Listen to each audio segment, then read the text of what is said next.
회사 상사에게 들은 15년가량 된 이야기다. 당시 아직 초짜였던 상사는 어느 현에 새로 생긴 사무소로 배치를 받았다고 한다.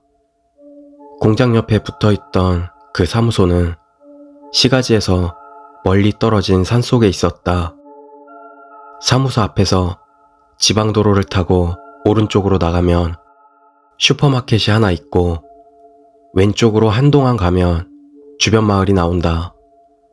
하지만 거기서 마을 중심부까지는 한동안 시간이 걸리는 장소였다고 한다.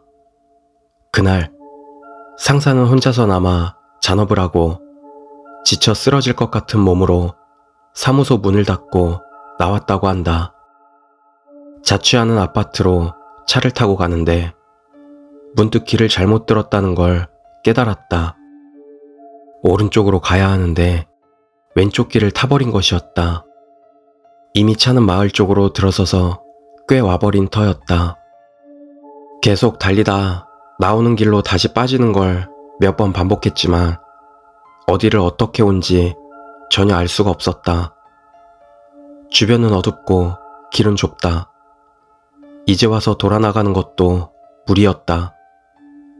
적어도 여기에 누가 살거나 마을이 있을 거라는 희망을 가지고 상사는 계속 나아갔다. 그리고 예상대로 작은 마을이 나왔다. 몇 채인가 불이 켜진 집이 흩어져 있다. 돌아갈 길을 물어볼 수 있다면 그것만으로 좋겠다. 늦은 시간에 폐를 끼치는 건 미안했지만 그렇다고 가만히 있을 수는 없는 일이었다. 상사는 불이 켜진 집 앞에서 차를 멈추고 라이트를 껐다. 입에 물고 있던 담배를 다 피우고 차에서 내린 순간 등골이 오싹했다. 어둠 속 10명도 넘는 마을 사람들이 서 있었던 것이었다. 마을 사람들은 노인뿐으로 한결같이 째려보고만 있어 누가 봐도 환영받는 모양새는 아니었다. 그중 한 명이 크게 소리를 지른다. 뭐하러 왔냐? 돌아가라! 이방인! 도둑! 돌아가! 알아들을 수 없는 말도 좀 있었지만 상사는 오해를 풀려 해명을 하면서도 주춤주춤 뒷걸음질 쳤다.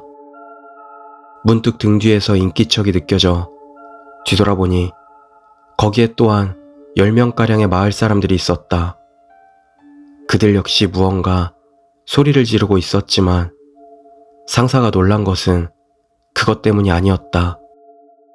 상사의 얼굴 바로 아래 몸집이 작은 노파가 염주를 든 채 상사를 올려다보며 무언가를 외고 있었던 것이다. 너무나도 비정상적인 광경에 상사는 허둥지둥 차에 올라타 엑셀을 밟았다. 마을 사람들은 상사를 쫓아내려는 것 뿐이었던 듯 쫓아오지는 않았다. 상사는 미친 듯 달려 마을을 빠져나왔다. 나와보니 다른 현에 와 있었다. 국도를 타고 한참 돌아 집에 도착하니 이미 아침이었다나. 그리고 다음날부터 상사는 눈에 띄게 컨디션이 떨어져 갔다. 일을 못할 정도는 아니었지만 몸은 무겁고 식욕도 없었다고 한다. 무리하게 먹기는 먹었지만 사흘 만에 체중이 5kg나 빠질 정도였다니. 일주일이 지날 무렵에는 눈에 띄게 수척해져 동료들도 진심으로 걱정할 정도였다고 한다. 병원에도 찾아가 봤지만 딱히 이상은 발견되지 않았다. 그러던 어느 날 동사무소의 기업 담당 부서를 찾아갈 일이 있었다고 한다. 동사무소 담당자는 동년배의 젊은이였기에 사적으로도 상사와 꽤 친한 편이었다고 한다. 같이 술을 마시다가 담당자가 자기 입으로 영감이 있다고 말한 적이 있었지만 그런 이야기는 믿질 않았던 상사였다. 그런 담당자를 일 때문에 찾아갔는데 그 양반이 일 얘기는 한운둥 만운둥 하더니 이렇게 말하더라는 것이다. 어차피 진지하게 들어주지는 않을 것 같은데 몸 상태에 관련된 이야기니까 좀 잠자코 들어봐. 그의 말에 따르면 상사의 컨디션 난조는 저주 때문에 악령이 씌었기 때문이라는 것이었다. 불제를 받는 게 좋을 것 같다고 잘 아는 저를 소개해 주겠다는 것이었다. 상사는 그의 영감은 여전히 믿지 않았지만 지푸라기라도 잡는 심정으로 그가 알려준 절에 찾아갔다. 절 주지스님은 침착한 모습으로 상사를 맞아 지극히 담담하게 불제를 해주었다. 불제가 끝난 후 상사는 거짓말같이 컨디션을 회복했고 그 마을에서 있었던 일들을 주지스님에게 이야기했다고 한다. 주지스님은 그 마을이 고대부터 내려오는 토착 풍습을 지금도 완고하게 지키고 있다고 말했다. 먼 옛날 마을에 찾아왔던 여행자를 재워줬더니 그 여행자가 아이를 훔쳐 도망쳤던 일이 있었다는 것이었다. 그때부터 마을 사람들은 스스로를 지키기 위해 태어난 지 얼마 되지 않는 갓난아기가 있을 때는 외부 사람들이 마을에 발도 들여놓지 못하게 막아서게 되었다. 하지만 그 풍습이 언제부터인가 점점 도를 더해가 기도사를 동원해 쫓아낸 외지인을 저주해 죽이는 것으로 변질된 것이다. 문득 그 마을에서 봤던 건 남자도 여자도 노인뿐이었던 게 떠올랐다. 왜 젊은 사람들은 없었던 걸까? 그런 의문이 들어 상사는 주지스님에게 질문했다고 한다. 주지스님은 순간 몹시 놀란 듯 했지만 곧 미소 지으며 가르쳐 주었다.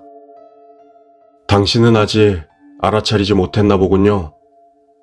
그 마을은 고령화가 꽤 빠르게 진행되었습니다. 그런데도 완고하게 주변과 교류를 거부하고 있지도 않은 갓난아이를 구실로 내세워 외지인들을 내쫓았죠. 그런 마을이 온전히 대가 이어지겠습니까?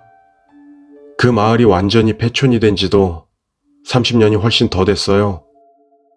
그 이야기를 들었을 때 온몸에 느껴졌던 오한을 상사는 아직도 잊을 수가 없다고 한다. 그 후 동사무소 담당자가 운전을 해 상사는 다시금 그 마을에 갔었다고 한다. 이번에는 해가 중천에 떠있는 대낮에 그날 밤 마을에 도착했지만 거기에는 다 무너질 것 같은 폐허뿐이었다. 도저히 이전에 봤던 마을과 같은 곳이라고 믿을 수 없을 정도였다고 한다. 하지만 마을 안쪽까지 들어가 되돌아본 풍경은 그날 밤 본 마을이 틀림없었다. 상사는 아연실색해 식은땀만 흘렸다고 한다. 그때부터 상사는 영혼의 존재를 믿게 되었다고. 동사무소 담당자는 폐허 그늘에서 자신을 보는 마을 사람이 보인다며 끝끝내 차에서 내리지 않았다고 한다. 그리고 혹시 모른다는 생각에 다시 절을 찾았다. 이번에도 불제는 받았지만 상냥했던 주지스님이 머리끝까지 화가 나는 바람에 지독하게 설교를 들었다고 한다.